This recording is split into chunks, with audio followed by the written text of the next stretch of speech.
Hello friends, welcome back to our channel. This is दिया शैनवन fan fiction explained. मैं हूँ आपकी दिया। आई होप आप लोग को मेरा फैन फिक्शन पसंद आता होगा।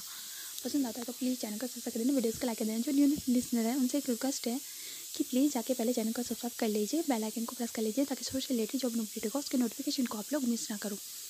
और फ्रेंड्स, एक और रिक्वेस्ट है, प्लीज़ यार चैनल को ढेर सारा लाइक करो, सब्सक्राइब करो। अपने मांग चैनल फैमिली के साथ जो भी आपके फ्रेंड्स हैं उनके साथ मेरी स्टोरी शेयर करो ताकि हमारा फैमिली जो है वो जल्दी से जल्दी बड़ा हो जाए। एंड जो भी स्टोरी लाइन मैं शेयर करता हूँ वो सिर्फ फैन फिक्शन पर आधारित होती है, आई मीन इमेजिनेशन पर बेस्ड होती है। उसका रियल लाइफ से कोई भी लेना देना नहीं होता। एंड ये स्टोरी मेरे द्वारा ही राइट करी गई है। सो फैन फिक्शन का अगले बार स्टार्ट करते हैं। ये फैन फिक्शन का सेकेंड लास्ट पार्ट है। So let's start now. So चलिए, जो मेरी फैन फिक्शन चल रही है माई साइको हस्बैंड सीज़न 2, ये उसका पार्ट 7 है। So let's start now. So dear, starting में हमें दिखाया जाता है जो वांग जी होता है उसका फेस विंग को हर जगह दिखाई दे रहा होता है, बट उसे समझ नहीं आता कि क्या प्रॉब्लम है क्या नहीं। वो लूसी के साथ भी टाइम स्पेंड करता है लेकिन उसमें उसे अब लूसी में भी वांग जी दिख रहा होता है, बट उसे समझ नहीं आता कि वो क्या करे, क्या हो रहा है उसके साथ और क्यों हो रहा है। इसका हल निकालने के लिए जो विंग होता है वो साइकाइट्रिस्ट के पास जाता है, खुद का चेकअप करवाता है, कुछ टेस्ट करवाता है। डॉक्टर बताते हैं कि उसे कोई भी प्रॉब्लम नहीं है, कोई भी बीमारी नहीं है। और दूसरी तरफ वांग जी जो था वो अपनी प्रेगनेंसी के अल्टरनेट डेज पर डॉक्टर्स के पास जाता था, अपना चेकअप करवाता था। डॉक्टर उसे अच्छे से ट्रीटमेंट करते थे। वांग जी अपना साथ में यूनिवर्सिटी भी अटेंड कर रहा था। यूनिवर्सिटी में जब उसके एग्ज़ाम होते हैं, क्योंकि उसका 7 मंथ चल रहा था, तो वो एग्ज़ाम में बहुत मुश्किल से जाता है, एग्ज़ाम देता है अपना।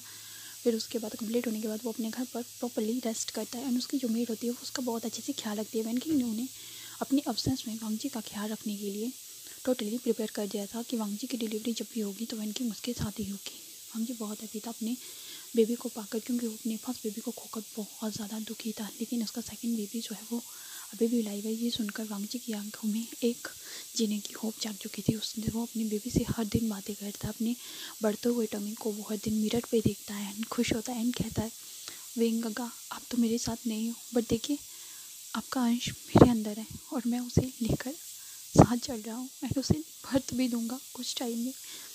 वांग जी की फैमिली तो थी दूसरी तरफ वो बहुत ज़्यादा टूट चुकी थी। आफ्टर जो हमारे सीजन थे वो भी टूट चुके थे, क्योंकि उनका छोटा भाई जिसे वो बहुत प्यार करते हैं, जिसे वो किसी भी तकलीफ में नहीं देख सकते थे, आज वो उनके साथ नहीं है।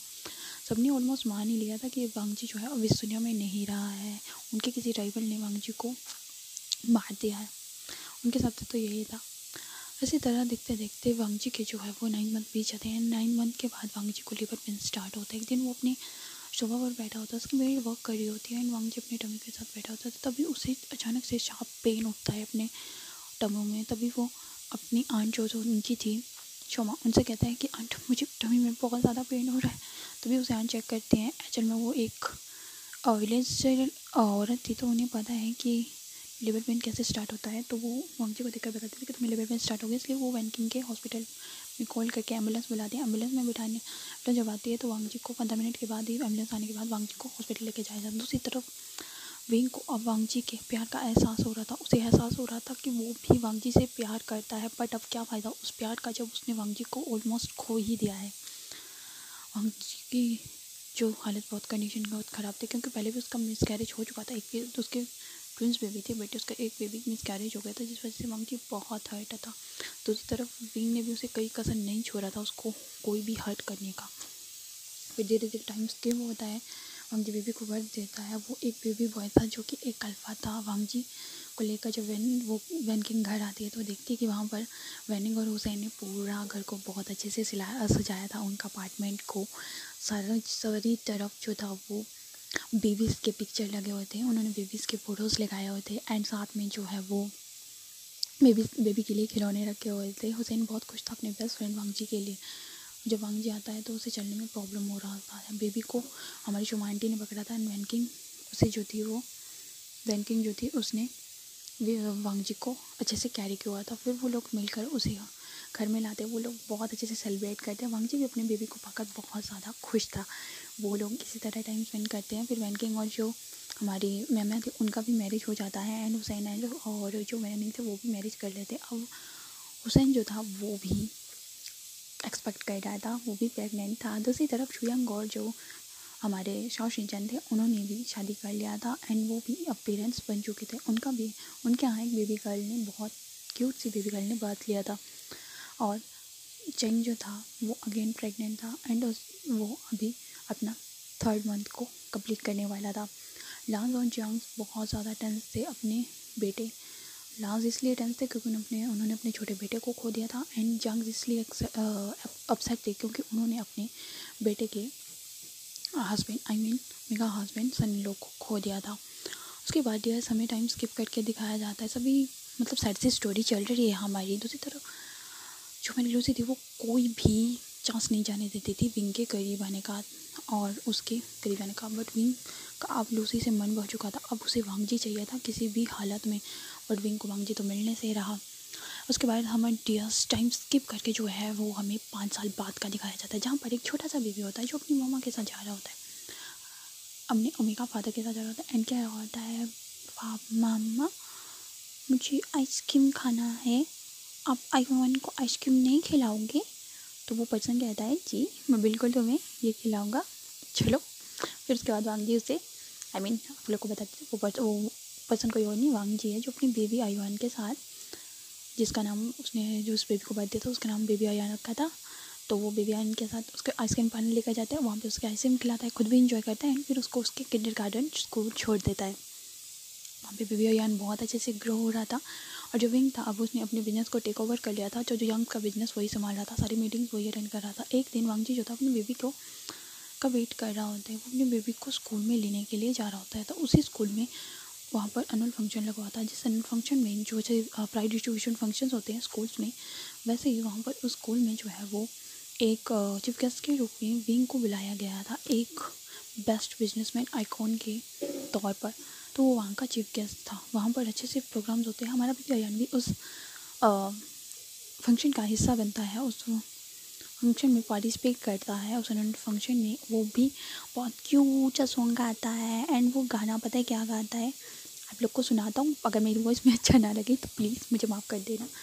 वो सबसे प्यारा गाना गाता है, कहता है कि सबसे प्यारा कौन है पापा, मेरे पापा।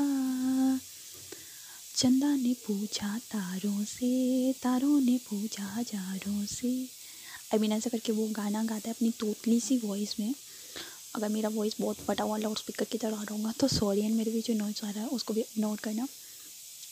विंग ने जब उस बेबी को देखा तो वो हैरान हो गया था, क्योंकि वो बेबी उसे अपनी तरह रिजेंबल हो रहा था। उस बेबी के लिप्स के नीचे जो मोल था, उसकी आंखें उसे किसी की याद दिलाती, बस उसे याद नहीं आया। दूसरी तरफ वो बेबी अपने मदर अपने फादर ओमेगा फादर वांगजी की तरफ देख कर क्यूट से समझ गया। विंग उस तरफ देख रहा था बट वांगजी ने अपने पूरे फेस को कवर कर दिया था। वांगजी ने जब विंग को देखा था तभी उसने पूरे फेस को कवर कर लिया था, मास्क लगाया, चश्मे से एंड एक कैप लगाया था। फिर बेबी आयान अपनी परफॉर्मेंस देने के बाद वो नीचे आता है। फिर उसके बाद वो फंक्शन कंप्लीट होने के बाद सभी बच्चों को जो है चिल्ड्रंस को उनके गिफ्ट दिए जाते हैं, उन्हें प्राइज़ दिया जाता है। और सबसे फर्स्ट प्राइज़ जो है हमारे जब चीफ गेस्ट होते हैं वो अनाउंस करते हैं आयुआन के लिए। तो आयुआन दौड़ के बहुत प्यार से चल रहा होता है एंड विंग उस बेबी से बातें करता है एंड कहता है कि तुम्हारा नाम क्या है बेबी, तुम बहुत प्यारे हो। तो हमारा बेबी आयन कहता है मेरा नाम चिद्दू है और मैं 5 ईयर्स का हूँ, मैं 5 साल का पूरा होने वाला हूँ और मुझे ये सॉन्ग मिली मतलब फादर मेरे मम्मा ने सिखाया है। तो विंग कहता है तुम्हारे फादर का है? तो मेरा बेबी आयन है वो कहता है मेरे फादर नहीं है, मेरा सिर्फ मदर है, मैं उन्हीं के साथ रहता हूँ। तो विंग कहता है तुम बहुत प्यारे, इसके कह के वो फोरन पे किस करता है उसको, उसका जो ये होता प्राइज़ वो देता है। बेबी आयन अपने सामान को लेके वहाँ से चला जाता है। उसका फंक्शन ख़त्म होता है और बेबी आयन को लेके वांगजी वहाँ से निकल रहा होता है। तभी वांगजी को जो है वो विंग देख लेता है बट वांगजी उसको इग्नोर करके वो वहाँ से जाने लगता है। उसने बेबी आयन को गोद में ले रखा था, जैसे वो कार में बैठने वाला था तभी विंग उसका हाथ पकड़ लेता है एंड देखता है वांगजी ने अपने पूरे फेस को कवर करके रखा था एक स्कार्फ से। तभी वो वांगजी के हाथ वो पकड़ता है ना अपनी गोद खुआ के कहता है क्या ये तुम हो वांगजी? तो वांगजी उससे हाथ छुड़ा करने की कोशिश करता है एंड कहता है मैं नहीं जानता कि आप कौन है और प्लीज़ मेरे हाथ को छोड़ दीजिए, मुझे अनजान लोगों से बातें करना पसंद नहीं है। विंग ने तो उसकी वॉइस को पहचान लिया था, तभी वो उसके मास्क को हटाता है और देखता है कि वो वांगजी उसके सामने साक्षात वांगजी खड़ा था। वो वांगजी को हक कर लेता है, साथ में बेबी आयान को भी। एंड वो कहता है कि मैंने तुम्हें बहुत मिस किया, तुम कहाँ चले गए थे वांगजी, हमारी पूरी फैमिली तुम्हें बहुत मिस करती है, तुम्हारे मॉम डैड, मेरे मॉम डैड तुम्हें बहुत मिस करते हैं, तुम्हारे ब्रदर तुम्हें बहुत मिस करते हैं, और मैं भी तुम्हें बहुत मिस करता हूँ, प्लीज़ चल मेरे साथ वापस चल। तुम्हारा वांगजी उससे हाथों से अपने हाथों को छुड़ाता है एंड कहता है कि मुझे तुमसे कोई लेना देना नहीं है, ना तो मेरा तुम्हारे से कोई रिलेशनशिप है और ना मेरा और तुम्हारा कोई लेना देना। तभी विंग सिजुई जो होता है वो उसे देख रहा होता है घूर घूर के एंड कहता है आपने मेरी मम्मा को रुलाया, आप गंदे अंकल हो, मुझे आपसे बात नहीं करना है, मैं जा रहा हूँ अपनी मम्मा के साथ। वो अपनी मम्मा का हाथ पकड़ता है एंड कहता है मम्मा चलिए यहाँ से, हमें यहाँ नहीं लेना। फिर वांगजी अपने बेबी आयन को लेकर चले जाता है। वांगजी का पीछा विंग करते हुए उसके अपार्टमेंट तक पहुँचता है। एंड अपार्टमेंट में पहुँचने के बाद वो देखता है कि पूरा हॉल रूम में, लिविंग रूम में हमारा बेबी आयन का पिक्चर लगा हुआ था। बेबी आयन के बर्थ के होने के बाद से उसकी सारी पिक्चर लगा हुआ था।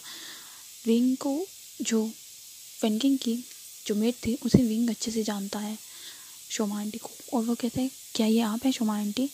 तो कहते हैं अरे विंग मास्टर आप यहाँ।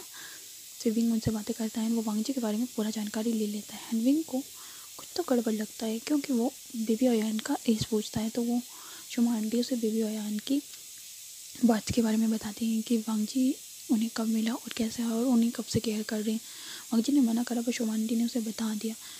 वांगजी अपने बेबी को लेकर अपने रूम में बैठा हुआ था। बेबी आयन अपने मामा आई मीन वांगजी से जो है वो शिकायत कर रहा था कि वो अंकल हमारे कल में क्या कर लिया, मुझे वो पसंद नहीं है, उन्होंने आपको रुलाया इसलिए मुझे वो पसंद नहीं है, अयान उनसे नफरत करता है। तो वांगजी उसको लेकर रोता है एंड कहता है अयान तुम जानते हो वो कौन है, वो कोई अंकल नहीं है। तो अयान कहता है तो फिर कौन है वो मम्मा, और वो आपको अच्छे कैसे पकड़ सकते हैं? अयान सिर्फ अपनी मम्मा को टच कर सकता है और कोई उसकी मम्मा को टच नहीं कर सकता। तो वांगजी उसको हक कर लेता है, कहता है अयान वो तुम्हारे फादर है। अयान ये जो कहते क्या वो मेरे पापा हैं, मेरे दादा हैं? तो वो कहते हैं हाँ वो तुम्हारे डैड है। तो वांगजी तो बेबी आयन कहते तो वो मेरे साथ क्यों नहीं लेते थे, मैंने तो आपको ही अपनी इच्छा से इच्छा देखा था, आपने कहा था मेरे बाबा नहीं है। तो वो कहते हैं वो तुम्हारे बाबा है। के बाद विंग जो था उसके डोर को नॉक करता है। वांगजी नहीं खोलता। आफ्टर 1 आवर के बाद वांगजी उस डोर को ओपन करता है एंड कहता है कि हे बेबी क्या मैं मम्मा से बात कर सकता? तो अयन कहता है नहीं आप मेरी मम्मा से बात नहीं कर सकते, आपने मेरी मम्मा को लुलाया, आप गंदे हो।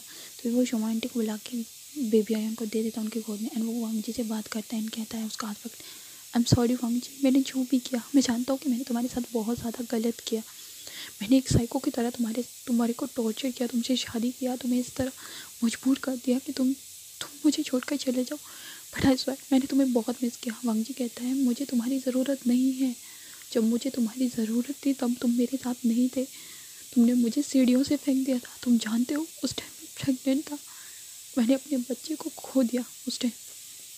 ये तो गॉड का एक मेरिकल है कि मेरा सेकंड चाइल्ड मेरे सेफ था, इसलिए मैं उसी के सारे अपनी ज़िंदगी काट रहा हूँ और मुझे तुम नहीं चाहिए अपनी लाइफ। विंग ने वांगजी की फैमिली को कॉल कर लिया था इसलिए वो भी वहाँ पर आते हैं फ्लाइट पकड़ के सीधे ही।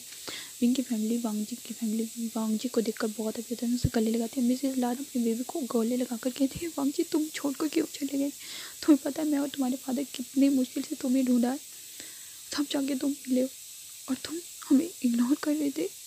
सो फ्रेंड ये पार्ट यहीं पे स्टॉप होता है। देखते हैं अगले मतलब जो फास्ट पार्ट आने वाला है लास्ट, उसमें क्या होता है क्या है नहीं, क्या विंग वांगजी को माफ़ कर पाएगा और सॉरी वांगजी विंग को माफ़ कर पाएगा, क्या वो वांगजी विंग को एक्सेप्ट करेगा और उसकी फैमिली का क्या रिएक्शन होता है। सो तब तक के लिए bye, take care, see you, love you my वांग channel friend and friendly, love you, thanks for watching, take care, see you.